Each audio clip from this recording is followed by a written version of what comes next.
Item ಯಾವುದೇ ಇರಲಿ try ಮಾಡಿ ಆಚಿ ಚಿಕನ್ ಮಸಾಲಾ. ಕೊಡಗಿನಲ್ಲಿ ಚುರುಕುಗೊಂಡಿದೆ ಮುಂಗಾರು ಮಳೆ. ಕೆಆರ್ಎಸ್ ಡ್ಯಾಂನ ಒಳಹರಿವಿನಲ್ಲಿ ಮತ್ತಷ್ಟು ಏರಿಕೆಯಾಗಿದೆ. 83 ಅಡಿಗೆ ಏರಿಕೆಯಾಗಿದೆ ಕೆಆರ್ಎಸ್ ಡ್ಯಾಂನ ನೀರಿನ ಮಟ್ಟ.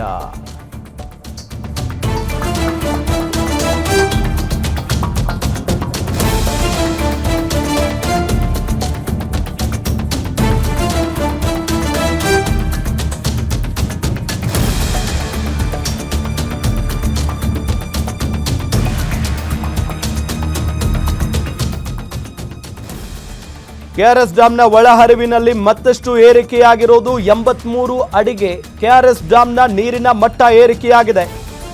7,000 ಕ್ಯೂಸೆಕ್ಗೆ ಏರಿಕೆಯಾಗಿದೆ ಒಳಹರಿವು. ಡ್ಯಾಂ ನೀರಿನ ಮಟ್ಟ ಏರಿಕೆಯಿಂದ ರೈತರಿಗೆ ಕೊಂಚ ಸಮಾಧಾನ ತಂದಿದೆ. 7,000 ಕ್ಯೂಸೆಕ್ಗೆ ಒಳಹರಿವು ಏರಿಕೆಯಾಗಿರೋದು. ಡ್ಯಾಂ ನೀರಿನ ಮಟ್ಟ ಏರಿಕೆಯಿಂದ ರೈತರಿಗೆ ಸ್ವಲ್ಪ ಸಮಾಧಾನ ಅಂತೂ ಆಗಿರುತ್ತೆ ಈಗ.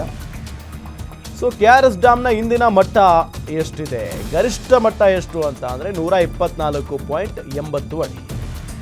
ಇಂದಿನ ಮಟ್ಟ 83.64 ಅಡಿ. ಒಳಹರಿವು 7,531 ಕ್ಯೂಸೆಕ್, ಹೊರಹರಿವು 790 ಕ್ಯೂಸೆಕ್ ಇದೆ. ಸೊ ಇಂದಿನ ನೀರಿನ ಸಂಗ್ರಹ 12.485 TMC ಇರೋದು. ಸೊ ಆ ನಿಟ್ಟಿನಲ್ಲಿ ಭಾಳ ಒಳ್ಳೆಯ ವಿಚಾರ ಇದು. ಕೆಆರ್ಎಸ್ ಖಾಲಿ ಆಗ್ತಾ ಇದೆ. ಜೊತೆಗೆ ಎಲ್ಲಿವರೆಗೂ ಬಂದಿದ್ರು ಅಂತ ಅಂದರೆ ಮುಖ್ಯಮಂತ್ರಿಗಳು ಮಂಡ್ಯ ಭಾಗದ ರೈತರಿಗೆ ಅಥವಾ ಕೆಆರ್ಎಸ್ ನೀರನ್ನು ನೆಚ್ಚಿಕೊಂಡು ಬೆಳೆ ಬೆಳೆಯುವಂಥ ರೈತರಿಗೆ ಹೇಳಿಬಿಟ್ಟಿದ್ರು, ಬೆಳೆ ಬೆಳೆಯೋದಕ್ಕೆ ಹೋಗಬೇಡಿ ಅಂತ ಹೇಳಿ. ಸೊ ಅಲ್ಲಿವರೆಗೂ ಬಂದಿತ್ತು ಪರಿಸ್ಥಿತಿ. ಸೊ ಈಗ